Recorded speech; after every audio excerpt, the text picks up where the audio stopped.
The minute I found out I was pregnant, I knew I couldn't keep it. I couldn't imagine myself raising a child.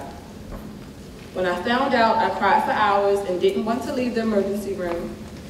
The nurse came in very chipper and said, "Your pregnancy test came back positive." I knew she had to be wrong because I had a big party planned for that weekend. I left the hospital stunned, and I don't know why I was so surprised. My boyfriend and I were having unprotected sex. I immediately started thinking about all the reasons why I couldn't have it. Baltimore was unsafe. I wasn't married. I wasn't working. I hadn't even finished high school. My mother would kill me. What would people think? And oh my God, will I have to stop smoking weed?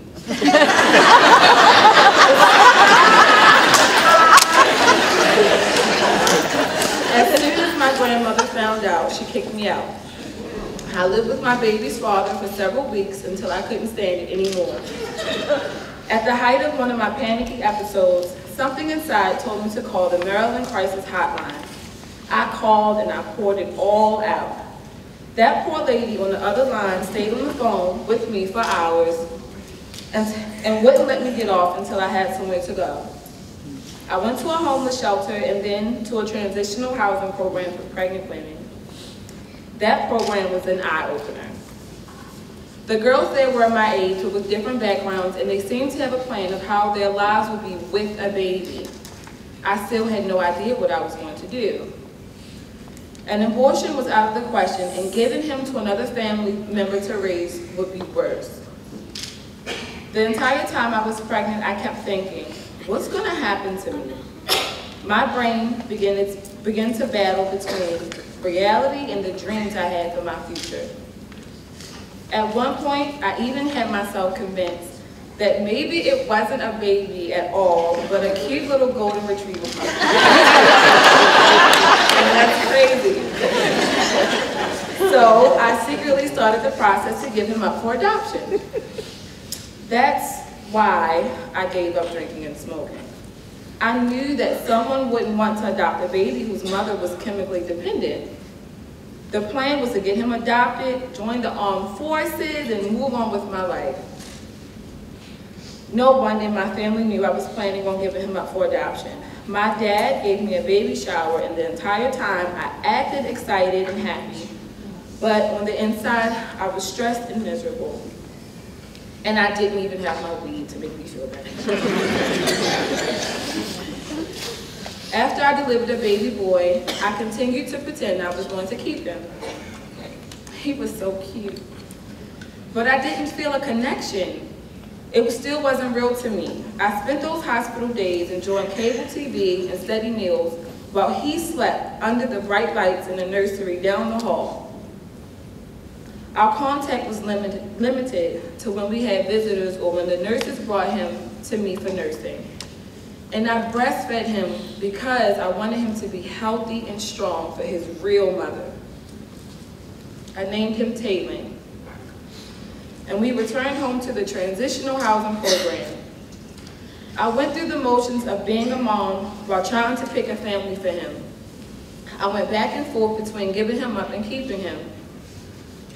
On the outside, I made sure people would think he was the apple of my eye, but on the inside, I resented him. I resented him for stealing my carefree youth. Everything was about him and nothing was about me anymore.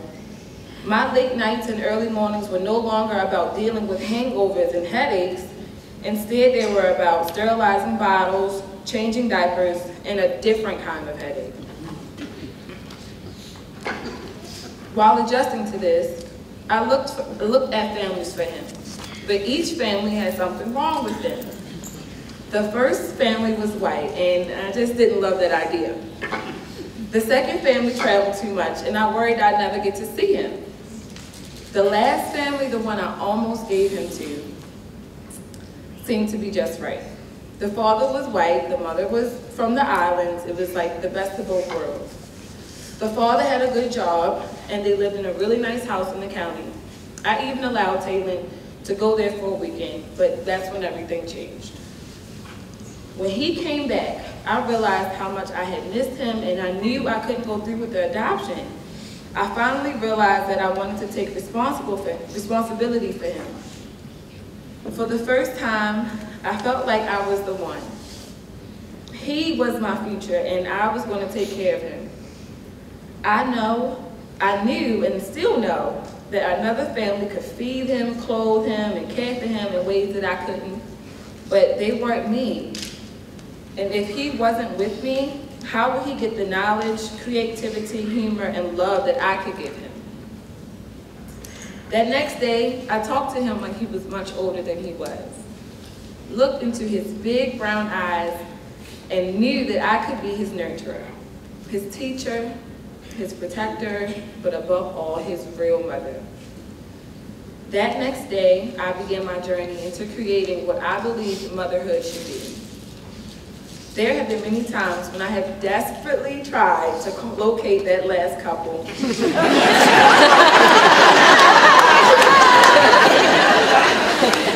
I finally realized it's not about being perfect. It's about moving forward and not giving up. It's about love, unselfishness, caring, and mostly about being the best mother I can possibly be.